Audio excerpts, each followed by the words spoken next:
Taas ollaan täällä Hanasaaren voimalaitoksen edustalla ja nyt ollaan menossa sisään tällä kertaa. Eli alkukesästä me käytiin tuossa testaamassa saunat, henkilöstön saunat ja muuta, mutta nyt päästään sitten kierrokselle oikein. Ja nyt ollaan tässä itse asiassa ihana kahvilassa. Vahva suositus. Kannattaa tulla tsekkaan.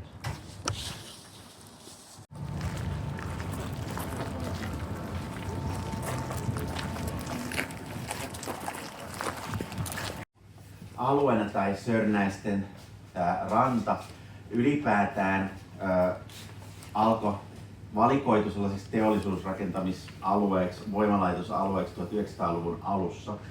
Ja silloin tänne rakennettiin jo se ensimmäinen vanha 1909 rakennettu höyryturbiinilaitos, joka on tuossa, missä on ne kaksi piippua, kaikki varmaan on kulkenut siitä ohi. Ja tämä oli hyvien kulkuyhteyksien varrella. Täällä oli jo silloin rata, raitiotie, ja sitten tässä oli tämä satama-alue, niin tämä oli ihan looginen alue keskittää sitten lisää teollisuusrakentamista. Ja silloinhan, niin kuin nykyisinkin, oli hyvin tavallista, että voimalaitosrakentamista, tämmöisiä teollisuusrakennuksia laitettiin kaupungin laitamille, ja silloin tämä oli kaupungin laita-aluetta. Nythän tämä on aika keskeisiä paikkoja Helsingissä, mutta aikoinaan oltiin Helsingin laita-alueella. Ja tässä näkyy nyt, missä me ollaan. Tuo on tämä rakennus, eli tämä portinvartijan rakennus. Tuossa oli se sosiaalirakennus ja sitten tässä on tämä Hanasaari B-voimalaitos. Täällä oli aikaisemmin Hanasaari A-voimalaitos, joka valmistui vuonna 1960, oli Vera Rosendalin suunnittelema laitos, ja se purettiin jo 2008. Ja Hanasaari B oli sitten tämä isompi voimalaitos, ja se valmistui vuonna 1974. Ja silloin 70-luvulla oli niin kuin erityisiä syitä, jotka kiritti tätä voimalaitoksen rakentamista, että Suomen piti saada vaihtoehtoista energiaa tuotettua. Osaatteko sanoa, mikä se oli se syy 70-luvulla, joka vaikutti tähän hiilivoimalaitoksen rakentamiseen? Se öljykriisi se oli, joka oli nimenomaan tämmöinen niin kuin nopeuttava asia. Ja silloin päätettiin investoida tämmöiseen voimalaitokseen, joka tuottaa hiilellä sekä sähköä että lämpöä. Se oli vähän kalliimpi yhdistelmälaitos, mutta se oli ihan järkevä investointi, että se ilmeisesti tuotti itsensä takaisin noin 6 vuodessa kuitenkin sitten.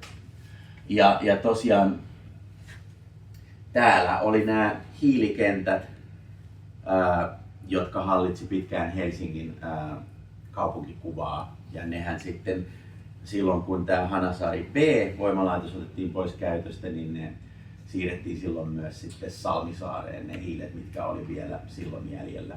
Ja nyt sielläkään ei niitä enää ole. Ja tosiaan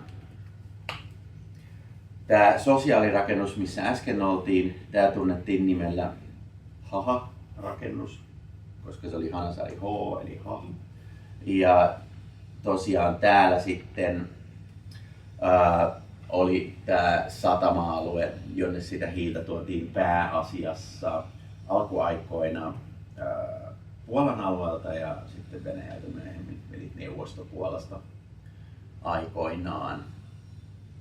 Ja täällä tossa sitten on näkyy se hiilen kuljetin, joka täällä oli ja joka nyt on purettu silloin, kun tämä voimalaitos suljettiin. Eli 2023 voimalaitos suljettiin ja silloin sen jälkeen purettiin myös monia tähän voimalaitokseen liittyviä rakenteita, niin kuin noin hiilen kuljettimet. Yes. Jatketaan tästä. Hanasaari H, oliko siinäkin joku rakennus? Hanasaari, joo, oli. Joo. Ne on myös purettu siitä. Joo, ja itse asiassa se piti sanoa vielä, että mistä tää tulee tää nimi, tää Hanasaari, koska Espoossakin on Hanasaari ja tämä on niin kuin hämmentävää, että tää on Hanasaari. Niin täällä on aikaisemmin ollut 2 pientä saarta, tää kaikki on täyttömaata. Tämä on jollakin purkujätteellä täytetty silloin aikoinaan. Tämä ei ole ehkä ihan niin kuin sellaista kaikkein puhtainta maaperää, mutta tässä oli 2 pientä saarta, tai oikeastaan luotoa. Tässä oli Hana ja Kana nimiset pienet saaret. Ja tämä Hanasaari A on se, mistä se on se Hanasaari tullut. Se rakennettiin tuohon ensin ja sitten Hanasaari B voimalaitoksen piippu, 150 metriä korkea piippu on täsmälleen sen Kanasaaren kohdalla, koska se oli ainoa paikka, jossa oli tarpeeksi kestävää maaperä sille piipulle. Eli se on määrittänyt sen, että mihin sitten tämä koko muu voimalaitos sijoittuu. Jes, jatketaan. Ja tässä esiin toi arkkitehti Timo Penttilän ajatus tämän tehtaan arkkitehtonisesta sommittelusta. Hänellä oli semmoinen lähestyminen tähän, että hän antoi insinööreille tavallaan sen vapauden siihen, että insinöörit määritteli sen tarkasti, että mikäkin toiminta on. Se oli prosessi, joka oli tarkkaan määritelty. Ja se piipun paikka, niin kuin sanottu, oli se määritteli sen, mihin tehdas sijoitus, koska se tarvitsi sen vahvimman kallioperän. Mutta muuten se oli aika insinöörivetoinen se itse tehdasprosessi. Ja Timo Penttilä järjesteli ne eri toiminnot tällaisiin erilaisiin tavallaan rakennusosiin, jotka on tämmöisiä aika systynomaisia, vertikaalisia. Ja koko tämä julkisuuden sommittelu perustuu tämmöiseen vertikaalisiin aiheisiin. Voi yksi modulin väli tuollainen tiilikenttä, niin se on 5,4 metriä on se. Ja siihen perustuu se koko tämä vaaka-aiheen sommittelu. Ja täältä jos suoritaan kysytys tästä päin. Ja sitten ulkopuolella tämmöistä punatiilta. Ja tää punatiilihän oli hyvin, tai se ei ole punatiilta, vaan se on tiililaattaa, jossa on sandwich-elementti takana.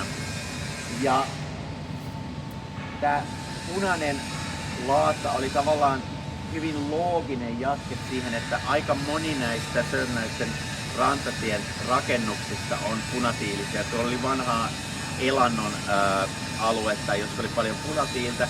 Tehdasrakentamisessa ylipäätään oli käytetty paljon punatiiltä, niin se oli, tämä punainen väri oli Timo Penttilälle looginen valinta. Tietääks kukaan muita Timo Penttilän suunnittelemia rakennuksia Helsingissä? Joo, oikein. Se on kaupunkiteatteri. Eli se edustaa sitten taas hyvin toisenlaista rakentamista, jos ajatellaan, tämä on pragmaattinen, käytännönläheinen, perustuu lähinnä siihen Timo Penttilän, koska tässä ei ole juurikaan ikkunoita eikä, tämä on hyvin tämmöinen, niin kuin tehdasrakennukset niitä yleensä on, mutta tässä on tämä sommittelu, että niin kun asiat on laitettu kapeisiin, vertikaalisiin osiin, sitten on näitä paksumpia osia, missä on niitä tehdasjuttuja, sitten on se ydin, jossa on se peltiverhoilu. Kun taas sitten kaupunginteatteri on se hyvinkin niin kuin, aikalaisesti tässä jopa ylellisenä, tuhlailevana, se oli 60-luvun rakennuksia. Toinen Timo Penttilän päätöistä, niin se ei silloin herättänyt mitään erityistä ihastusta sen takia, että se tehtiin niin röystäilevänä. Mutta sehän on todella hieno rakennus, jos ajattelee miten se soljuu sinne maastoon. Mutta sama arkkitehti tosiaan kyseessä. Ja hyvin erilaiset lopputulokset, mutta vähän suhtautui siihen, että sen perusteella mennään, mitä se rakennus vaatii. Lähdetään sitten sisätiloihin.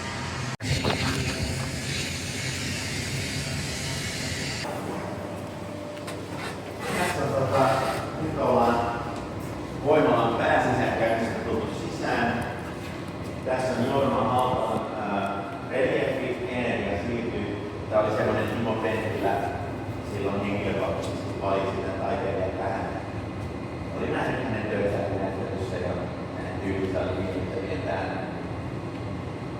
Kuvaa energian siirtymistä.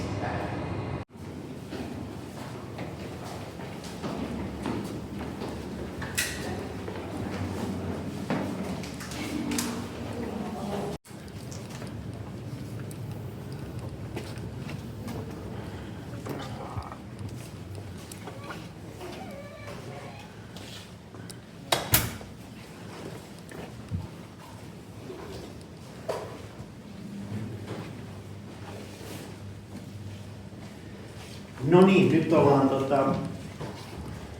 voimalaitoksen valvomossa. Tämä ei ole tämän voimalaitoksen alkuperäinen valvomo. Tämä on rakennettu 1999 tähän.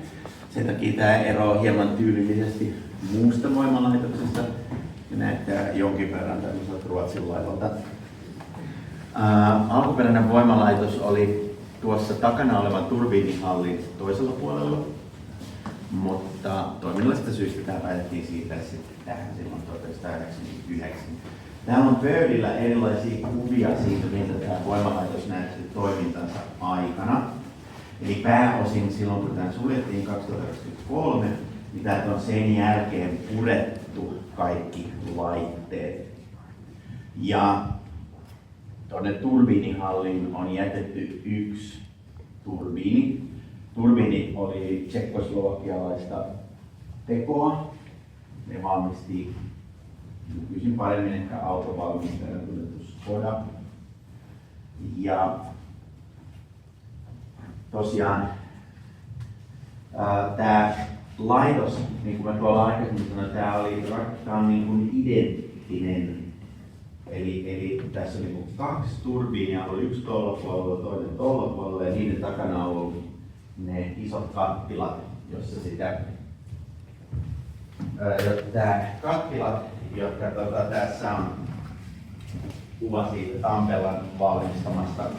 Valitettavasti sinne kattilahalliin päästä, mutta nämä oli 50 metriä korkeita suurin piirtein nämä rakennelmat, boilerit.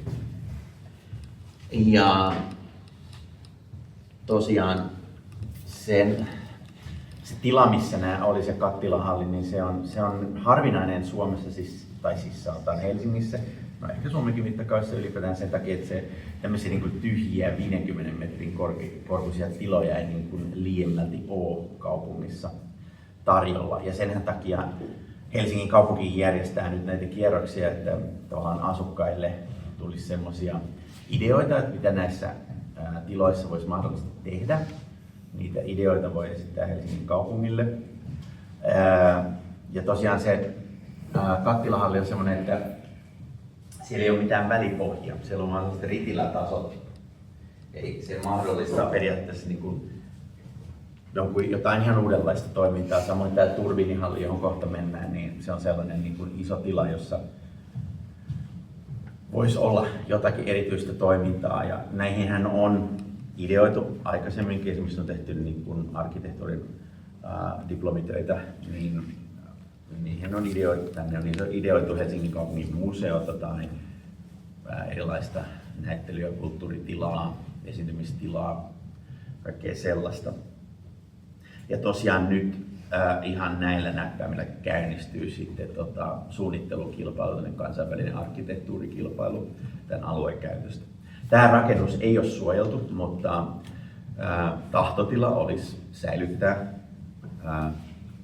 se ainakin osittain, mahdollisimman paljon, mutta mitään päätöksiä ei ole vielä tehty, että se kilpailu sallii osittaisen purkamisen, osittaisen säilyttämisen, kokonaisen säilyttämisen, uudiskäytön. Ja katsotaan mitä tästä sitten tulee. Ja tämä on nyt tämmöisessä tavallaan 5 vuoden välitilassa tämä Hanasaaren voimalaitosalue. Aikaisemmin tänne ei ole päässyt ollenkaan, mutta nyt täällä saa kierrellä ihan vapaasti, koska täällä ei enää ole tätä toimintaa. Tässä näkyy kuvassa se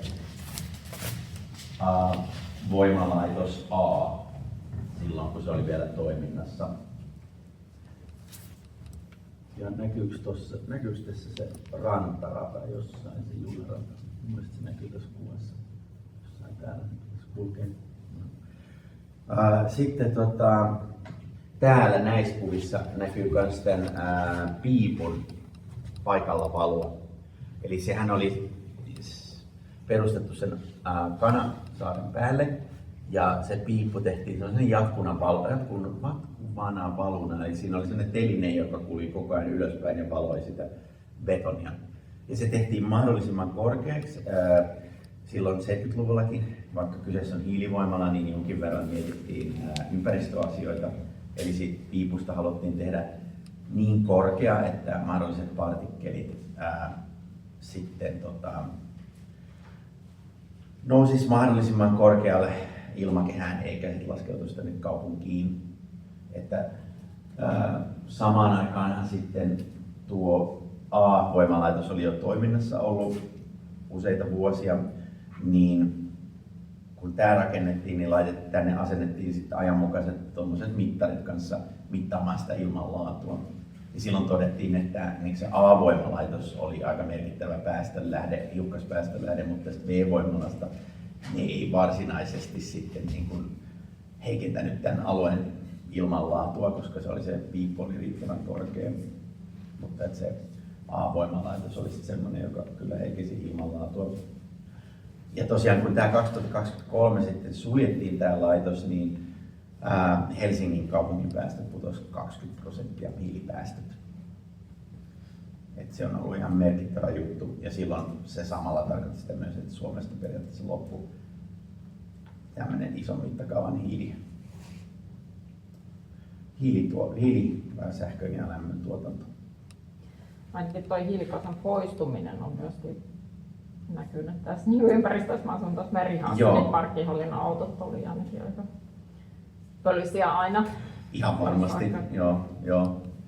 Ja siis siellä missä itse asuin lapsuudessani Suomenojalla, niin se oli kyllä semmoinen kanssa, siellä oli myös hiilivoimalaitos, niin siellä niinku puidelleen, jos teki kotipihan puisto vihdan, niin ne piti huudella kyllä ensin, koska siinä oli sitä Nokia, tuli sellaista mustaa vettä. Että, joo, ihan positiivinen muutos. Tosiaan nythän Helsingistä tuotetaan pääasiallisesti sitä energiaa biovoimalaitoksella, joka on Vuosaaressa. Ja tosiaan tuohon tulee ne isot sähkökattilat. Yksi syy, miksi tämä oli kanssa tässä tämä voimalaitos, oli se, että kun täältä tuli sitä kaukolämpöä, niin kaukolämpö pitää saada aika niin kuin sukkana sisään sinne niin kuin kaupungin laitokseen, että siinä ei voi olla ihan järkyttävän pitkiä etäisyyksiä siihen, missä sitä lämpöä käytetään, koska se lämpöhän niin kuin häviää matkalla, niin se, että se oli tässä, niin oli aika kätevää. Joo, mennään sitten tänne turbiinihalliin. Täällä muuten, jos kiinnostaa, on erilaisia teknisiä kaavioita, piirustuksia, saa katsoa ihan vapaasti. En osaa näitä lukea, mutta jos on sähköinsinööri, niin ehkä osaa. Näistä ikkunoista tästä ja tästä seinästä, niin tämähän oli tämmöinen turvaseinä. Eli tää on aika tymäkkää betonia ja pienet ikkunat, jotka kestää sen kuuman höyryn. Eli tää oli rakennettu sitä varten, jos tuolla turbiinihallissa tapahtuisi joku ongelma, se höyry esimerkiksi karkaisi sieltä, niin sehän oli sitä 500 asteista höyryä, eli sehän tappaa niin kuin hetkessä. Mutta sitten täällä valvomossa pysyttäisiin hengissä. Mutta näin ei tiettävästi koskaan käynyt kuitenkaan. Että, kerran täällä 80-luvulla täällä oli tulipalo. Joku generaattoripalo aika isosti, mutta se saatiin kyllä sitten hallintaan.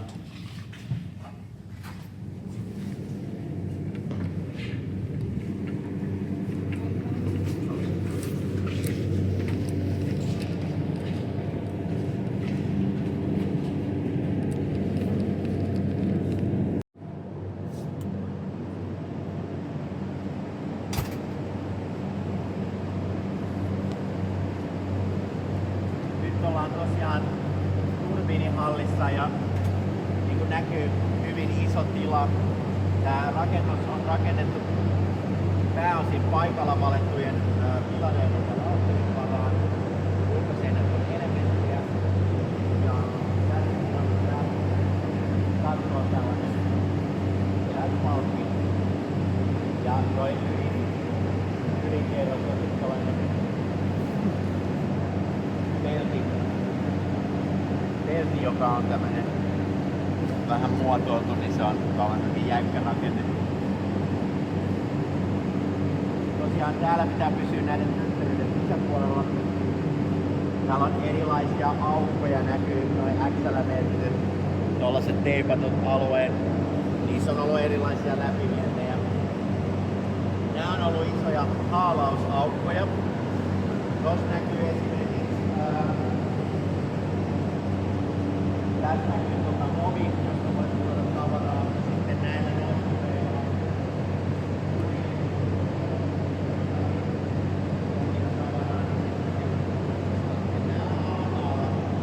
Tuolla tilassa kannattaa tyhjiä, niin siellä on ne kaukolämpö laitteet.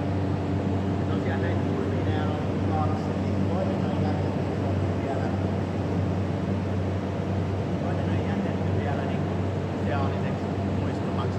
Ja se toinen on tuossa sitten suoraan näiden seinin takana ne kattilalla. Tosiaan niitähän nää käytiin jonkin verran myös 2000-luvulta alkaen pellettejä. Tätä on voinut käyttää myös hätätilanteessa öljyllä. Että koska tämä ei ole, tää on täysin yhtäjaksoisesti toiminut kuitenkin. Silloin siitä vuoden 74 alkaa.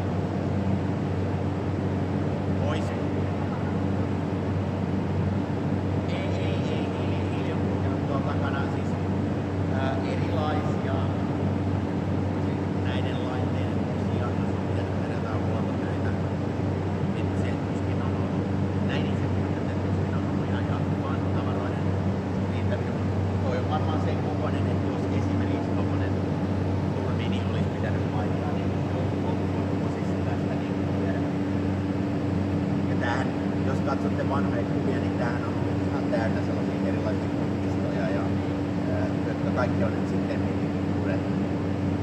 Ja toi oli se vanha valvoma, joka näkyy tässä tuon Helenin noiden sähkösalamaiden alla. Mutta tosiaan se siirrettiin sitten 99 tälle puolelle. Ja tosiaan Skodan noin logot näkyy tuossa molemmissa päissä. Skoda oli vastuussa näistä turbiineista. Alun perin noissa turbiineissa oli sellaiset kotelot, siniset suojakotelot, ne siinä jossain välissä, missä vaan päätettiin loppuun, ne ei ollut tarpeellisia. Ja tässä on tää nosturi-operaattori kaukokääni. Se olisi ihan toiminnassa vielä nyt on näkyy, että täällä on niinku, se mikä tää humina täällä nyt on, niin se on lähinnä tää vaan tää ilmanvaihto. Et täällä on ollut aika tämmönen massiivinen ilmanvaihto ja se edelleen toimii. Nää eri värit mitä täällä tehtaassa näkyy, nämä oranssit ja siniset, sitten ne ovet, jossa oli sinistä ja vihreitä. Niissä on ollut jonkinlainen Helenin määrittelemä tehtaaseen liittyvä logiikka. Sitä varsinaista paperia, jonka mukaan niitä on sit suunniteltu, Timo Penttilä toimistoinen on laatinut sen värisuunnitelman, että mitä väreitä on käytetty. Sitä ei ole säilynyt eikä ole löydetty enää, että mikä se on ollut, mutta se on ollut aika systemaattinen, että itse on päätellyt esimerkiksi, että ne siniset ovet, joissa on vihreä karvi, niin ne on jonkinlaisia niin kuin, ne on henkilökuntatiloja tai sellaisia niin kuin, ei työ- tai vaarallisia tiloja, että sitten nämä niin jotka on oranssit, niin ne on ilmeisesti niin kuin, tavallaan toimii jonkinlaisena värisymbolina, että nyt kannattaa pikkuisen niin kuin, olla hereillä. Joo. Hyvä. Jatketaan tästä eteenpäin. Tosiaan täällä oli saunat, siellä sosiaalirakennuksessa on saunat ja se on niinku tavallaan ihan sillain niinku järkevää ajattelee, miten niinku pölystä puhutaan. Niinku tää kaikkialla näkyy, että nämä seinät on tämmöisiä vähän niinku jonkun mustan aineen, eli siis hiilen tahrimia. Vaikka täällä on tosiaan tehty siivoustöitä, niin nämä on kuitenkin jonkin verran patinoitunut tässä 50 vuoden aikana. Mutta jos saunalla näin lähellä tavallaan tuota valvontaa oli ihan niin kuin perusteltu käyttöönsä työvuoron jälkeen on varmaan ollut ihan kiva. No, tätä. Yes. Tää on muuten niinku jotenkin sukupuolesta tää pukkari, tai onko tää niinku miesten pukuhuone tai... Enpä osaa sanoa, mutta veikkaisin ajat huomioiden, niin kyllä varmaankin. Niin, kun mä just mietin, että onko tää toinen niinku vastaava jossain tai...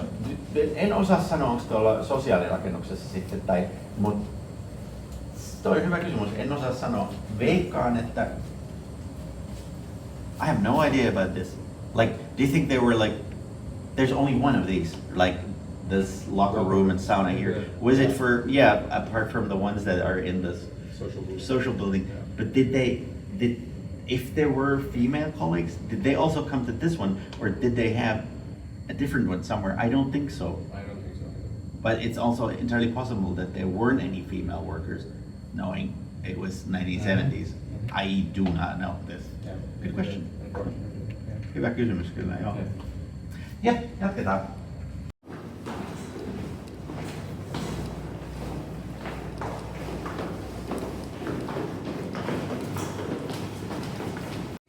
Niitä päästöjä tarkoitti jo silloin 70-luvulla oli jonkinlainen tietokonejärjestelmä, se toimitti Nokian tietokoneella hoidettiin tätä laitosta ja sitten tosiaan oli valvottiin näitä hiukkaspäästöjä, mutta rikkidioksidejä ei pystytty ihan heti vielä poistamaan. Ne asennettiin sitten vasta jonkin verran myöhemmin. Täällä laitoksen takana on 2 pyöreitä pönttöä, jossa sitten poistetaan rikki.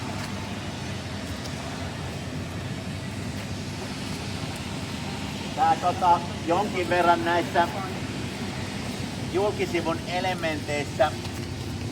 Siinä on periaatteessa se on elementti, jossa on betoni, villabetoni, sitten toi tiililaatta, kuori, niin jonkin verran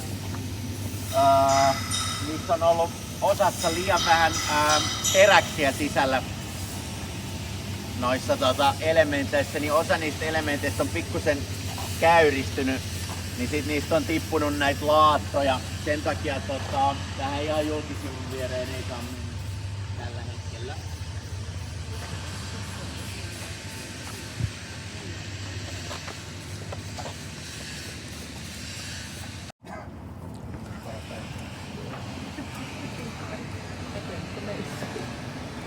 Mennään sitten portaat ylös siinä.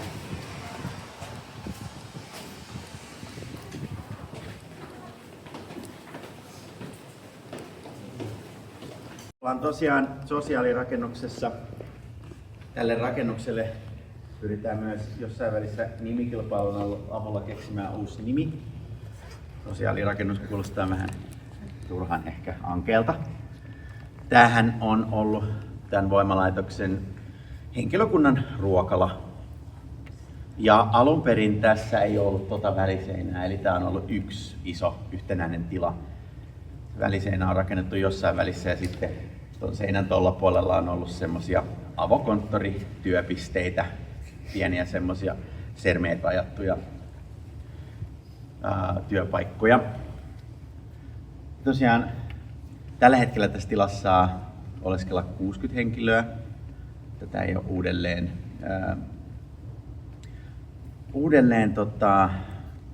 leimattu tämmöiseen niin kuin isompien ihmismäärien käyttöön, mutta tarkoitus olisi, että täällä voisi olla enimmillään 300 henkilöä sitten jossain välissä. Ja tietysti silloin tehtaan toiminta-aikoina niin täällä on varmasti ollut kyllä aika paljon porukkaa. Mutta nythän tätä saa sitten jo vuokrata Helsingin kaupungilta, jos haluaa järjestää jotkut pippalot, niin tätä tilaa voi vuokrata. Ja tosiaan alapuolella tässä on sitten väestön suojat ja pukuhuonetilat ja saunat koko tällä alueella. Ja silloin aikoinaan, kun tuossa oli vielä toi Hanasaari A-voimala, niin tämähän on ollut tavallaan aika keskellä tätä aluetta. Että täällä on niin kaikilta työpisteiltä ollut yhtä pitkä matka tähän. Tosiaan lattia on muistaakseni suomalaista tuotantoa olevaa muovilaattaa. Ja tämä värimaailma on aika tämmönen niin kuin aika selkeäpiirteinen 70-luvun tämmönen esimerkki. Ja nuo ikkunathan on tosi hienot, nuo valtavat ikkunat, jotka antaa tuonne kaupunkiin päin. Ja se oli ihan niin kuin tarkoituksellinen suunnitteluvalinta Timo Penttilältä ja hänen toimistoltaan, että tavallaan tämä kaupunki, jota varten tätä energiaa tuotetaan, niin sitten on niin kuin tuossa katseiden alla. Tosiaan voidaan vielä voi kiertää aika vapaasti tässä nyt. Ei ole vaaraa, että putoaa mihinkään hiilikuiluun. Tässä on tosiaan tämä toinen puoli ja tämä välissä on myöhempien aikojen tekeleet.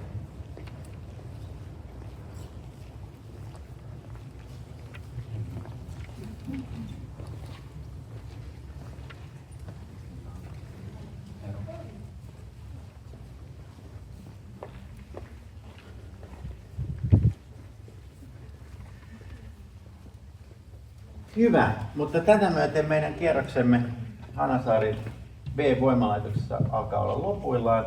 Käydään palauttamassa vielä nämä kypärät ja liivit tuohon alas. Siinä voi käyttää sitten vielä niitä WC-tiloja, jos on tarve. Mutta kiitoksia kun tulitte ja toivottavasti oli mielenkiintoinen kierros. Kiitos paljon. Kiitos paljon. Kiitos. No niin, se oli semmonen kierros. Tosi mielenkiintoinen setti ainakin mun mielestä, vai mitä olet mieltä? Kyllä. Oli paljon mielenkiintoista asiaa ja hyviä tarinoita. Mielenkiintoisia historiallisia faktoja.